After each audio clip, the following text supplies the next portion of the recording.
आइए तो हमारे सभी साथियों, आज का जो हमारा टॉपिक है भारत की जलप्रपात। भारत के जो प्रमुख जलप्रपात हैं और उनकी अवस्थिति कहाँ अवस्थित हैं वो भी देखेंगे मैप के साथ। इसी का साथ जो हमारा आज का मोटिवेशन क्विज है जो आपके चेहरे पर मुस्कान लाएगा।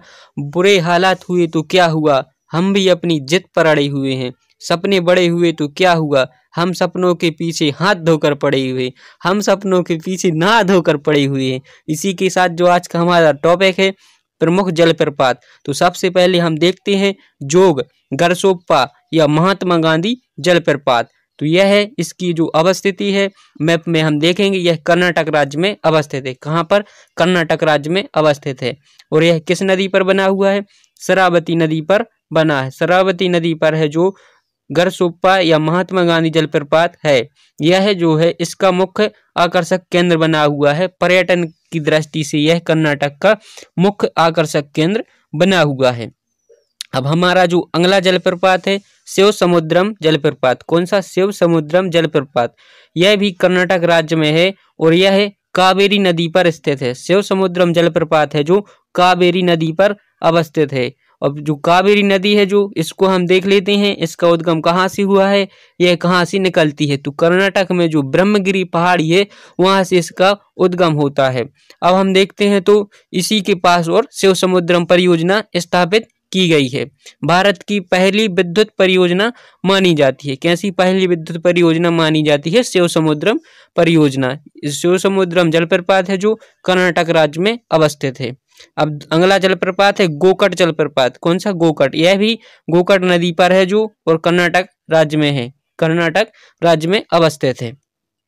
अगला देखते हैं तो पायकारा जलप्रपात। कौन सा?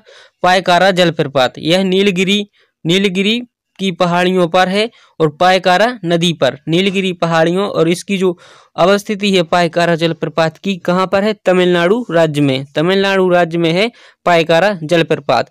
एन्ना जलप्रपात। कौन सा? एन्ना जलप्रपात। नाम तो सुना ही होगा। कहाँ पर है? नर्मदा नदी पर है। नर्मदा नदी पर है और अवस्थिति है जो मध्य प्रदेश के पास महाबलेश्वर के निकट महाराष्ट्र राज्य में इसकी अवस्थिति है। किसकी? एन्ना जलप्रपात की। नर्मदा नदी का उद्गम है जो मध्य प्रदेश के अमरकंटक पहाड़ी से होता है। और नर्मदा बचाओ आंदोलन है जो नर्मदा नदी से संबंधित है। इसके जो मेधा पाटकर। कौन है? नर्मदा बचाओ आंदोलन से मेधा पाटकर। अब हम देखते हैं तो चुलिया जलप्रपात। कौन सा? चुलिया जलप्रपात है जो यह किस नदी पर बना हुआ है? चंबल नदी पर। उद्गम देखते हैं तो चंबल का है जो मध्य प्रदेश की महू से जो अपनी मामा की नगरी है। कौन? मध्य प्रदेश है। मध्य प्रदेश के जो महू जिले से जाना पाओ पहाड़ी से होता है उसका उद्गम। किसका? चंबल नदी का। चुलिया जलप्रपात कहाँ है? राजस्थान, कोटा जिले के पास में है। कोटा जिले के पास चुलिया जलप्रपात राजस्थान में है। अब हम देख रहे हैं धुआंधार जलप्रपात। धुआंधार होगा बिल्कुल। कौन सा? नर्मदा नदी पर है, जबलपुर के निकट धुआंधार नर्मदा नदी पर बना हुआ है। जो यह जलप्रपात है जो संगमरमर की चट्टानों को काटकर निर्मित हुआ है। धुआंधार जलप्रपात। हुंडरू जलप्रपात। इसकी अवस्थिति देखते हैं तो मैप में कहाँ पर है? झारखंड राज्य में है और यह स्वर्णरेखा नदी पर बना हुआ है। स्वर्णरेखा नदी है जो रांची, झारखंड की रांची से निकलती है।